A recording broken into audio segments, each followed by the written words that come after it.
আসসালামু আলাইকুম সবাইকে স্বাগতম জানাচ্ছি আমার লেজার ভিয়ার ট্যুর ব্লগের পার্ট 3 তে। কারণ আজকে একদম নতুন একটা জায়গার সাথে আপনাদের সকলের পরিচয় করে দিতে যাচ্ছি। তো চলুন একদম কথা না বাড়িয়ে শুরু করা যাক। সকালে ঘুম থেকে উঠে ব্রেকফাস্ট করে এসে একদম ঝটপট রেডি হয়ে গেছি আমরা। আমাদের এক্ষুনি বের হয়ে যেতে হবে কারণ অলরেডি 10:30 বেজে গেছিল। তো যেই কথা সেই কাজ, আমরা রওনা হয়ে গেলাম। আর ওই যে গত পর্বে দেখিয়েছিলাম না লোমো দেজালুয়েত আমরা গিয়েছি, তো সেই জায়গার সামনে দিয়েই আমরা আজকেও গেলাম। লেজার ভিয়ার ট্যুর ব্লগ পার্ট 2 তে এই জায়গাটা পুরোটা ঘুরে দেখানো আছে, আপনারা চাইলে দেখে নিতে পারেন যারা এখনো দেখেননি। আমাদের হোটেল থেকে ডেস্টিনেশনে পৌঁছাতে মোটামুটি আধা ঘন্টা সময় লেগেছে। তো আমরা পার্কিং এ গাড়ি রেখে ঝটপট হাঁটা দিলাম। আর হ্যাঁ, আমরা 2 বাচ্চার জন্য 2টা স্ট্রলার নিয়ে গিয়েছি। যারাই সেখানে যাবেন অবশ্যই বাচ্চার স্ট্রলার সাথে রাখবেন। আর টানটানা, আমরা চলে আসছি পুই দে ফো পার্কে। আমরা টিকিট স্ক্যান করিয়ে ভিতরে চলে গেলাম। আমি এই পার্কটা সম্পর্কে প্রথমেই একটু ধারণা দিয়ে দেই। পুই দে ফো হচ্ছে পৃথিবীর বেস্ট অ্যাট্রাকশন পার্কগুলোর একটি। তবে অন্যান্য পার্কগুলোর সাথে এই পার্কের প্রধান পার্থক্য হলো অন্য পার্কগুলোতে অনেক ধরনের রাইডস থাকে আর এই পার্কে অনেক ধরনের শো দেখানো হয়। অনেক বড় বিশাল একটা জায়গা বিস্তৃত করে এই পার্কটা তৈরি, আর অনেকগুলো শো আছে এই পার্কে। তবে আমরা সবগুলো দেখতে পারি নাই, সারাদিনে কয়েকটা দেখতে পেরেছি। যাই দেখতে পেরেছি আপনাদের সাথে শেয়ার করে দিব। এই পার্কের ভেতরে শুধু শো দেখা ছাড়াও অনেক সুন্দর সুন্দর জায়গা আছে বসে দেখার জন্য। আমি সব জায়গার ছোট ছোট অনেক ক্লিপ নিয়ে রেখেছিলাম। আমি যদি এখন সব ক্লিপগুলো অ্যাড করতে যাই আমার ভিডিও 1 থেকে 1.5 ঘন্টা লেন্দি হয়ে যাবে। তারপরও যতটুকু পারছি আমি অ্যাড করে দিব। আর শোগুলো আমি একদম শর্ট করে ছোট ছোট ক্লিপগুলো দিব, নয়তো ভিডিওটা একদম বোরিং হয়ে যাবে। আর দেখেন, ফ্রান্সের এক কোনায় এত বড় একটা পার্কে কত মানুষ, আমরা বুঝতেই পারি নাই, আমরা আশাই করি নাই যে এখানে আমরা এত বেশি মানুষের ভিড় পাবো। আর সত্যি বলতে ওরা সবাই ফরাসি ছিল, আমরা শুধু ফরাসি মানুষ দেখতে পেয়েছি সেখানে। এই প্রথম আমরা কোথাও গিয়ে শুধুমাত্র ফরাসিদের দেখতে পেলাম, এটা আগে কখনো হয় নাই।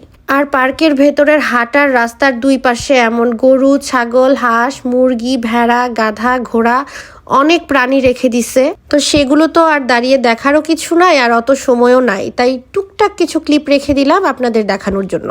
পার্কে ঢুকে সবার প্রথমেই আমরা যেটা টের পেলাম যে এখানে সবগুলো শো একদিনে দেখা অসম্ভব। অ্যাটলিস্ট 2 থেকে 3 দিন থাকতে হবে সবগুলো দেখতে হলে। তো আমরা কয়েকটা শো টপ লিস্ট করলাম যেগুলো মনে হলো অনেক সুন্দর হবে, পার্কের প্রধান আকর্ষণ যেগুলো, আর সেই সময় কয়টায় তা দেখে আমরা একটা রুটিন করে নিলাম যে আমরা এতটায় এইটা দেখব, তারপরে আমরা ওইটা দেখব, আমরা একটা সিরিয়াল করে নিলাম।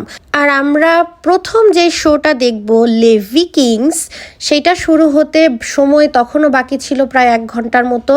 আমরা কোথাও মুভ করলাম না, এই আশেপাশেই হাঁটাহাঁটি করছিলাম, কারণ জানি এখান থেকে যদি আমরা সরে যাই এই শোটাও মিস করে যাব।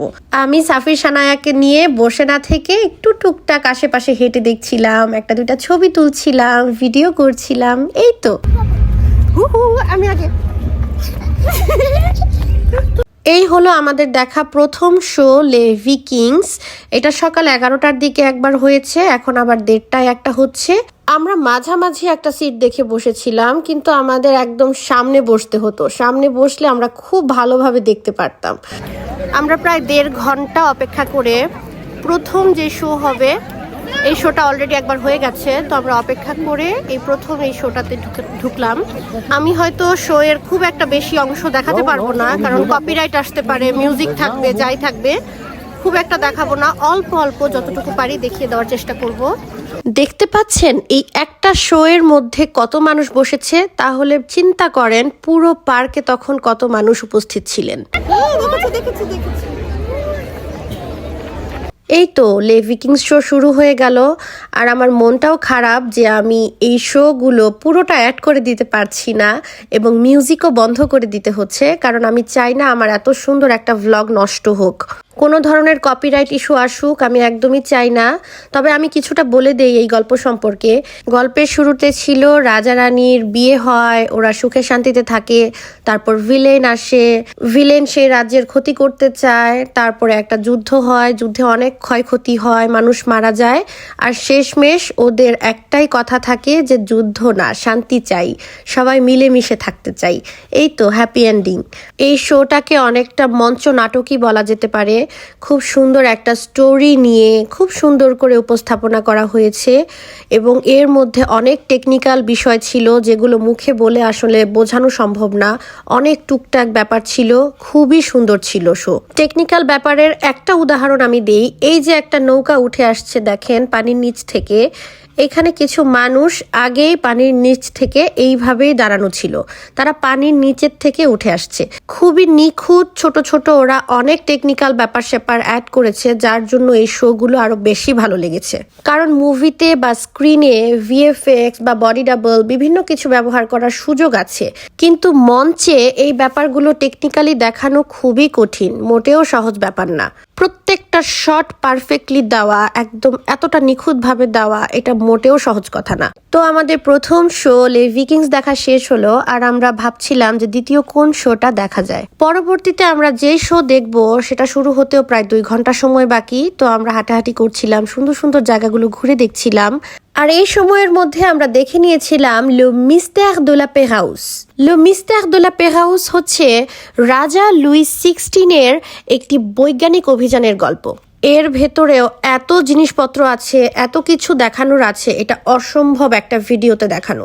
এগুলো শুধু আলাদা আলাদা একটা পর্ব করতে হবে যদি আমি দেখাতে চাই। তাই আমি যতটুকু পারছি একদম অল্প অল্প করে দেখিয়ে দিচ্ছি, আর গল্পটা ওরা কি বলতে চেয়েছে, কি বোঝাতে চেয়েছে তা ছোট্ট করে বলে দিচ্ছি।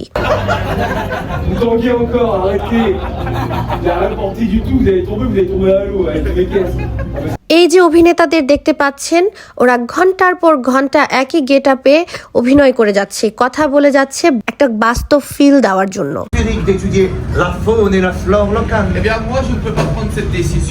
আচ্ছা, আমি এখন এই এত কিছুর পেছনের ইতিহাসটা একটু বলি। রাজা লুইস 16 একবার একটি বৈজ্ঞানিক অভিযানে যান একদম গভীর সমুদ্রে। 1785 সালে এক্সপ্লোরার লা পেরাউস একটি জাহাজে চড়েন, ব্রেস্ত নামক বন্দর ত্যাগ করেন এবং অজানা সমুদ্রের উদ্দেশ্যে রওনা হয়ে যান।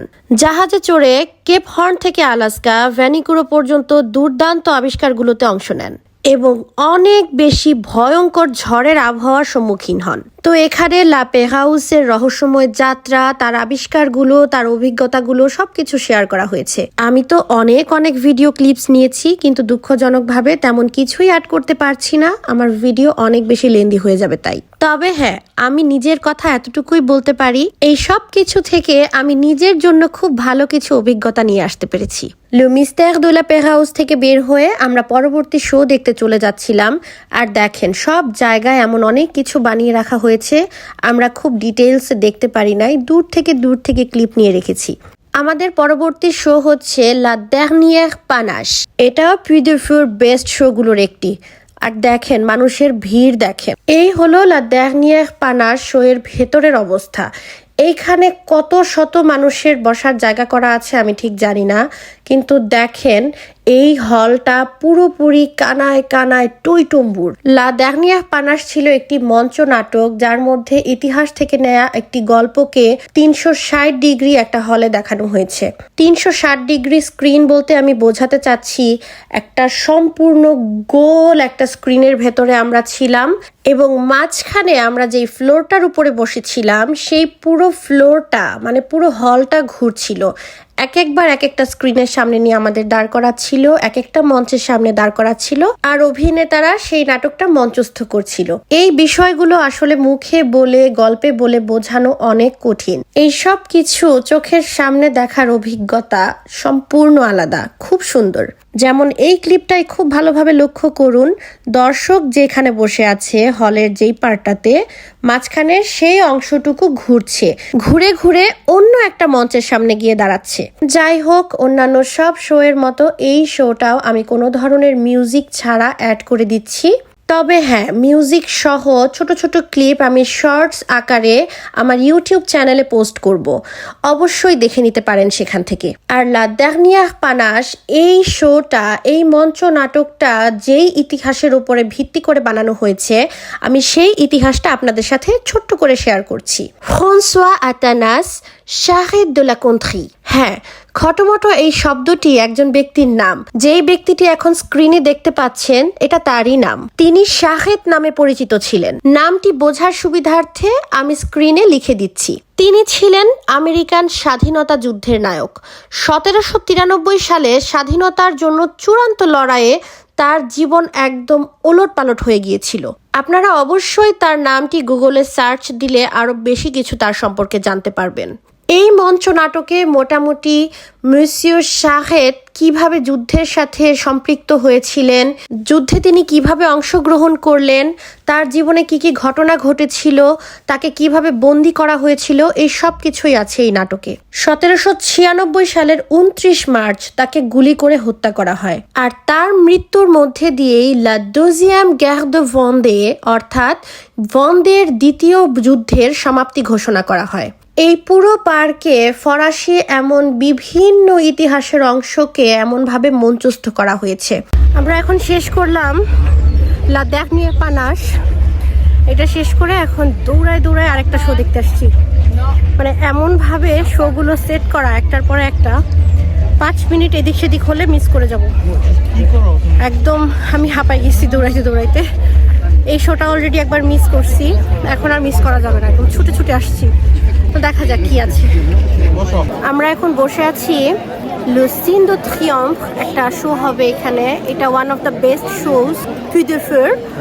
তো দেখা যাক, আমি ভিডিওতে অ্যাড করে দিব। কত সুন্দর একটা স্টেডিয়ামের মতো একটা এরিয়া নিয়ে এটা বানানো হয়েছে একটা শো এর জন্য। আর আজকের ওয়েদার হঠাৎ একদম কাকফাটা রোদ আসছে, আবার হঠাৎ মনে হচ্ছে এক্ষুনি ঝপঝপায় বৃষ্টি পড়বে। এই বৃষ্টি, এই রোদ, মাথা খারাপ অবস্থা, শরীর কি অবস্থা হয় জানি না। আজকে আমার মনে হয় বাসায় যাওয়ার পর একজনও সুস্থ থাকবো না। এই হলো Le Signe de Triomphe, যেই শোটা হবে তার হল বলবো না, এই স্টেডিয়ামের ভেতরকার অবস্থা দেখেন, পুরোটা ভর্তি মানুষ, ভাবা যাচ্ছে। তবে এই শোটি তেমন কোনো ইতিহাসের অংশ থেকে নেওয়া হয় নাই। এইখানে একটা রোমান রাজা বানানো হয়েছে, একটা ফরাসি রাজা বানানো হয়েছে। তো দুই পক্ষের মধ্যে সার্কাস্টিক ওয়েতে, খুব মজার ওয়েতে একটা যুদ্ধ হয়। তারপরে কিছু রথ থাকে, কিছু সার্কাসের অংশ থাকে। এর মধ্যেই একটা গল্প বানিয়ে দেখানো হয়েছে সবাইকে মজা দেওয়ার জন্য। আর সব দর্শকদেরকে ইনভলভ করতে দুই পক্ষ কি করছে তা আমি একটু দেখিয়ে দিচ্ছি।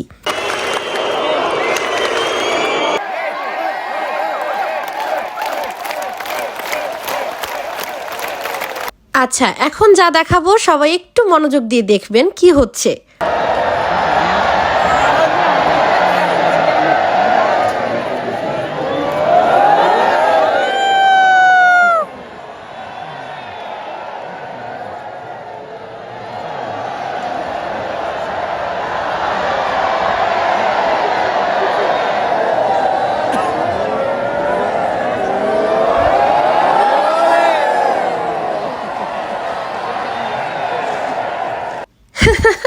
এটা খুবই ফান ছিল, তাই না? তারপর যেমনটা বললাম, এটা তেমন কোনো ইতিহাস থেকে কেটে আনা হয় নাই। এটা ওরা অভিনয় করেছে, একটা নাটক মঞ্চস্থ করেছে ওরা নিজেরা একটা স্টোরি থেকে। তো কি হচ্ছে আমি টুকটাক একটু বলে দেই। এখানে অনেক এক্সাইটিং ওয়ার, তারপরে যার মধ্যে অনেক ফান ছিল, আবার কিছু ইমোশনাল মোমেন্ট ছিল। এই সব কিছু নিয়েই এই নাটকটা করা হয়েছে। এখানে দেখিয়েছে গ্ল্যাডিয়েটরের লড়াই, তারপরে হয়েছে রথের দৌড়ের প্রতিযোগিতা। রথ বলতে কিছু ঘোড়ার গাড়ি একসাথে দৌড় প্রতিযোগিতা করেছে। তারপর একজন রোমান গভর্নর কিভাবে বন্দীদের উপরে অত্যাচার করত তা দেখানো হয়েছে। এবং সর্বশেষে দেখানো হয়েছে একটি নৌযুদ্ধ দেখানোর জন্য যেই নৌকাটা ওরা তৈরি করেছে, একটা মঞ্চকে একদম ঘুরিয়ে একটা নৌকায় রূপান্তরিত করে ফেলা, একদম অনেক টেকনিক্যাল টুকটাক অনেক বিষয় ছিল। এগুলো আসলে চোখের সামনে দেখলে বোঝা যায়। আমি জানি না কতটুকু দেখাতে পারছি। আর সেই যুদ্ধে হেরে রোমান গভর্নরের পরিণতি কি হয়, শেষ পরিণতি কি হয়, এগুলোই দেখানো হয়েছে। আবার এখানে সার্কাসের মতো বিভিন্ন কিছু ছিল, অনেক প্রাণী নিয়ে আসা হয়েছে। তো এই তো টুকটাক অনেক কিছু নিয়ে একটা মঞ্চনাটক তৈরি করা হয়েছে, যেটা অনেক বেশি এন্টারটেইনিং ছিল, খুবই ভালো লেগেছে। আমরা শো দেখে বের হলাম।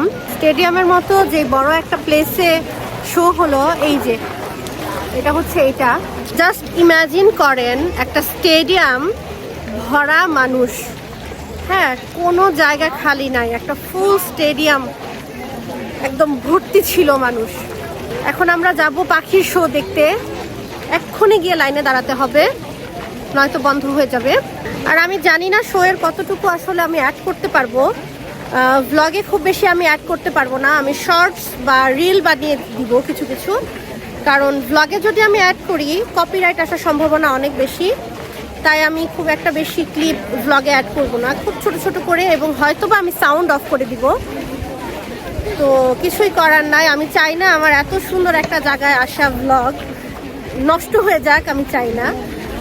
যতটুকু পারি একদম মিউট করে শোগুলোর অংশ আমি অ্যাড করে দিব। তো আমরা চলে আসলাম বার্ড শো দেখতে, যার নাম ছিল লে বাল দে ওয়াজো ফন্তম। আমরা ছুটে এসে পাখির শো দেখার লাইনে দাঁড়ালাম, অবস্থা খারাপ। এর আগে একবার মিস হয়ে গেছিল আমাদের শো। আসো আসো আসো, এইবার ছুটে ছুটে আসছি, আর মিস হওয়া যাবে না। আমরা এখনো দুপুরে খাই নাই, সন্ধ্যা প্রায় 6টা বেজে গেছে, এখনো খাওয়া দাওয়া করি নাই। এই শোটা প্রধান আকর্ষণের আরেকটা, তো এইটা একদম শেষ করে তারপরে দেখি খাওয়া দাওয়া করব। তারপর কিছু সময় থাকবে, খাওয়া দাওয়া করব, আর রাতের একটা শো আছে সেটা দেখব। চলেন। এই লাইনগুলোতে মোটামুটি 30 মিনিট 45 মিনিট লাইন ধরে আস্তে আস্তে ওরা ঢুকাচ্ছে। তো আমি ভেবেছিলাম এবারের এই ব্লগে খুব একটা সামনাসামনি কথা বলবো না, হয়তো পরে ভয়েস ওভার দিয়ে অ্যাড করে দিব, কিন্তু আমি জাস্ট এখন একটু কথা বলছি আমাদের অবস্থাটা বোঝানোর জন্য। আমরা সেই আসছি হয়তো 11টার দিকে, আমরা এখনো পর্যন্ত বসি নাই, না আমি তো বসি নাই, আমার অবস্থা খারাপ। আমার পা মানে শো দেখছি বসে বসে, এইটুকুই বসা হয়েছে, আর বসে রেস্ট নেওয়ার কোনো অবস্থা নাই। পুরা দৌড়ায় দৌড়ায়, দেখেন ভিড়টা দেখেন, খালি শত শত মানুষ। যাই হোক, ভালোই লাগতেছে, খুব ভালো লাগতেছে। আর আরেকটা কথা বলে দিই, এই পার্কে কোনো রাইডস নাই, যে বাচ্চাদের কোনো নাগরদোলা বা যে কোনো ধরনের রাইডস নাই। এটা শুধুমাত্র শো এর জন্য এই পার্কগুলো বিভিন্ন ধরনের হিস্ট্রির উপর নির্ভর করে বিভিন্ন শো বানিয়েছে, নাটক করেছে, এইসব ব্যাপার আছে, কিন্তু কোনো ধরনের রাইডস হবে না, একদমই নাই। তো এই তো, যারা শো পছন্দ করেন তারা অবশ্যই আসতে পারেন। আবার ভেতরের দিকে হাঁটছি, আসলে এত মানুষের মধ্যে কথা বললে একটু অকওয়ার্ডও লাগে, কথা বলা যায় না। তো এই জন্য ভেবেছিলাম যে এবার আমি একটু ভয়েস ওভার দিয়ে ব্লগটা চালাই দেবো, কিন্তু তারপরেও একটু ইন্টারাক্ট করলাম যে কী অবস্থা, মানুষ আর মানুষ। জাস্ট দেখেন, জাস্ট মাথা দেখেন, কত কত মাথা, এদিকেও এইদিকেও। এই তো, এটা হচ্ছে বার্ড শো হওয়ার জায়গা। আমি ভেতরের পরিবেশটা একটু দেখিয়ে দিচ্ছি।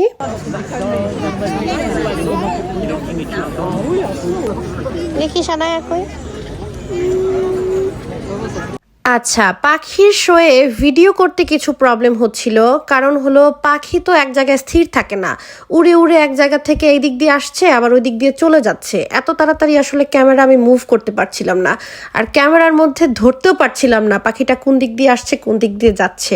এরা মাথার উপর দিয়ে উড়ে যাচ্ছে, আবার এই সাইড দিয়ে যাচ্ছে, কানের পাশ দিয়ে যাচ্ছে, হাতের উপর দিয়ে যাচ্ছে, মানে চারপাশে পাখি উড়ছে। তো ক্যামেরা এত তাড়াতাড়ি মুভ করতে পারি নাই, ওই যতটুকুই পেরেছি ভিডিও করে নিয়ে আসছি। আর আমরা কিন্তু এই প্রথম পাখির শো দেখছি না, আমরা এই পর্যন্ত প্রায় অনেকবার পাখির শো দেখে ফেলেছি। আমি আর পাভেল দেখেছিলাম থাইল্যান্ডে প্রথমবার পাখির শো, তারপর দেখেছিলাম সিঙ্গাপুরে, তারপরেরটা আমরা দেখেছিলাম এই ফ্রান্সেই একটা জু আছে যার নাম হচ্ছে জু দে বোভাল। তো সেই জুতে আমরা একবার পাখির শো দেখেছি। তো মোটামুটি এই নিয়ে আমাদের প্রায় 4 থেকে 5 বার পাখির শো দেখা হয়েছে। তবে সবচেয়ে বেস্ট লেগেছিল আমার যতটুকু মনে পড়ে, জু দে বোভালের পাখির শোটা অনেক ভালো ছিল এবং থাইল্যান্ডেরটা ছিল সবচেয়ে ভালো। আচ্ছা, শো দেখে বের হতে পেয়ে গেলাম এতক্ষণ যেই পাখিগুলোকে নিয়ে শো দেখাচ্ছিল তাদেরকে। এখানে যে শুধু শো হচ্ছে তাই না, এখানে জায়গায় জায়গায় এমন কেজ আছে, কেজের মধ্যে বিভিন্ন রকমের প্রাণী আছে। ওই যে এর ভিতরে একটা অনেক সুন্দর পাখি, এত বড় একটা পাখি বসে আছে। আচ্ছা, সন্ধ্যা 7টা বেজে গেছে, তখন আমরা মাত্র যাচ্ছি লাঞ্চ করার জন্য। আমার বাচ্চারা যেহেতু ফাস্ট ফুড পছন্দ করে, এটা একটা ফাস্ট ফুড ছিল আর ভেতরের পরিবেশটা ছিল এইরকম। ওই যে উপরেও কিন্তু এই রেস্টুরেন্টের আরেকটা অংশ আর এটা নিচের অংশ। সন্ধ্যা হয়ে যাচ্ছে, আমরা খাবারের জন্য এখনো পর্যন্ত ওয়েট করছি, প্রায় 1 ঘন্টার মতো সময় লাগবে। আমরা অর্ডার করছি অলরেডি, কিন্তু সময় লাগবে অনেক বেশি। আর এখন ঠান্ডা পড়ে গেছে, আমরা সবাই জ্যাকেট পরে একদম, আর একটু একটু বৃষ্টিও পড়ছে। তো দেখা যাক খাবার কখন আসে। আমরা খুবই ক্ষুধার্ত, আমরা দুপুরে কিচ্ছু খাই নাই, এখন সন্ধ্যা হয়ে গেছে, বাচ্চারাও কিছু খায় নাই। ওরা ওই টুকটাক যা খাবার নিয়ে এসেছিলাম তাই খেয়েছে, এখন খাবারের জন্য অপেক্ষা করছি। আমাদের খাবার আসছে, এটা আমার সালাদ, তারপরে এটার মধ্যে একটা বড় বার্গার, ওইটা একটা ছোট্ট বার্গার। সাফির অলওয়েজ খালি ফ্রেঞ্চ ফ্রাই খায়। দেখি সানায় আর ফ্রাইড চিকেন কই। এইটা খাওয়া দাওয়া শেষ করতে করতে মোটামুটি 9টা বেজে গেছিল আমাদের। তারপরে আমরা চলে আসছি যেখানে রাতের শো হবে সেখানে। এই রাতের শো হওয়ার যে স্পেসটা, এইটা সম্পর্কে আমার কিছু অভিযোগ আছে। এইখানে বসার ব্যবস্থা খুব একটা ভালো ছিল না। এতটা ক্লান্ত হয়ে সারাদিন পরে বসার জন্য খুব একটা ভালো জায়গা হয় নাই। ওরা একটা তক্তা লাগায় দিছে যেখানে ধাক্কা দিয়ে দাঁড়ায় থাকতে হয়, যেটা মোটেও আরামদায়ক ছিল না, খুবই কষ্ট হয়েছে। আর আমরা প্রথমে ভেবেছিলাম যে শো শুরু হবে রাত 10টায়, কিন্তু মেইন শো শুরু হয়েছে একদম রাত 10:30টায়। তারপরও মানুষের ভিড় দেখতে পাচ্ছেন, অনেক ভিড়। আচ্ছা, রাত 10টায় প্রথমে কয়েকটা মোটর সাইকেল নিয়ে এসে কয়েকজন একটা রাউন্ড দেয়, লাইটিং, টুপি লাগায়, আরো কি নিয়ে এসে। আমি তো খুবই হতাশ হয়েছিলাম যে এগুলো হবে রাতের শোতে। কিন্তু রাত 10:30টায় প্রধান শো শুরু হলো। কিন্তু এই শো এরও কিছু টেকনিক্যাল বিষয় আশয় আছে, আর এই টেকনিক্যাল বিষয়গুলো আমি যতটুকু বুঝতে পেরেছি, যতটুকু ধরতে পেরেছি বলে দিচ্ছি। আর বাকি অনেক অনেক ক্লিপ আছে, অনেক কিছু আছে, সবকিছু আসলে অ্যাড করাও সম্ভব না। রাতের শো এর মিউজিকটা ছিল খুবই সফট মিউজিক, খুবই সফট ক্লাসিক্যাল মিউজিক, বিভিন্ন ইনস্ট্রুমেন্টসের ব্যবহার ছিল, আর লাইটিং, পানির খেলা, সবকিছু ছিল খুবই সুন্দর। আরেকটা ব্যাপার যেটা ছিল, ওই যে দেখেন পানির নিচ থেকে কিছু একটা উঠে আসছে, তাই না? আসলে এটা ছিল একটা পিয়ানো নিয়ে একটা মানুষ পানির নিচ থেকে উঠে আসছিল। আমি প্রথমে ভেবেছিলাম এগুলো কোনো প্রজেকশন বা অন্য কিছু, ফেক কোনো মানুষ, সত্যিকারের মানুষ না। কিন্তু পরে বুঝতে পারলাম এরা সবাই মানুষ, পানির ওপর ভেসে ভেসে শো করছে, নাচ করছে, গান করছে। আর এই সব কিছু যা যা দেখতে পাচ্ছেন সব পানির নিচে ছিল। এই সব কিছুই পানির নিচ থেকে উঠে এসেছে। তার মানে এতক্ষণ আমরা যে গভীর পানিটা দেখছিলাম, আসলে কিন্তু সেখানে এত গভীর পানি ছিল না। পানির একটা স্তর ছিল, তার নিচে এই সব কিছু ছিল। শোটা রাতে হওয়ায় মানুষগুলো কিভাবে পানির উপরে ভেসে থাকছে, নিচ থেকে সবকিছু উপরে উঠে আসছে, এগুলো সরাসরি ধরা যাচ্ছিল না। তারপরও বোঝা যাচ্ছিল যে এর পেছনে কতটুকু হার্ডওয়ার্ক থাকতে পারে। আমরা প্রথম যে শোটা দেখেছিলাম লিভি কিংস, সেখানেও একটা পার্ট ছিল যেখানে কিছু মানুষ একটা নৌকা সহ পানির নিচ থেকে উঠে আসে, আবার কিছুক্ষণ পর সেভাবেই পানির নিচে তলিয়ে যায়। এই যে এটা হলো সেই পার্টটা, এই বোটটা পানির নিচ থেকে এই মানুষগুলো সহ উঠে এসেছিল। তো এভাবেই রাতের শোটাও দেখা হয়ে গেল। মোটামুটি আধা ঘন্টার একটা শো ছিল। এই শো এর সবকিছুই ভালো ছিল, কিন্তু সবচেয়ে বড় সমস্যা একটাই ছিল, বসার ব্যবস্থাটা ছিল খুবই খারাপ। মোটামুটি রাত 9টা থেকে 11টা বা তারও কিছু বেশি সময় একইভাবে দাঁড়িয়ে থেকে অবস্থা পুরা খারাপ হয়ে গেছিল। আমরা নাইট শো দেখে হাজার হাজার মানুষের ভিড়ে প্রায় আধা ঘন্টা লাগিয়ে এখন পার্কিংয়ের দিকে যাচ্ছি হেঁটে। তো এখানে আসলে একদিনের জন্য এসে পোষাবে না। আমরা যারা প্যারিসে থাকি, ওরা এত দূরে এসে একদিনের জন্য আসলে পোষাবে না। 1-2 দিন হোটেলে থেকে যদি আমরা দেখে যেতে পারি। এখানে প্রায় 20টার মতো শো আছে, আমরা আজকে সারাদিনে 5টা কমপ্লিট করতে পেরেছি। তো বোঝাই যাচ্ছে প্রায় অনেকটুকুই বাকি। আর ছোট বাচ্চাদের জন্য আসলে তেমন এক্সাইটিং কিছু নাই। এখানে অনেক শো আছে, অনেক ইতিহাস সম্পর্কে অনেক কিছু, এবং খুব কালম, একদম কি বলে অ্যাস্থেটিক টাইপের জিনিসপত্র। তো এই তো, আর আমার ব্লগ আমি এখানে শেষ করে দিচ্ছি। তো সবাই অনেক অনেক ভালো থাকবেন, সুস্থ থাকবেন, সুন্দর থাকবেন। আল্লাহ হাফেজ।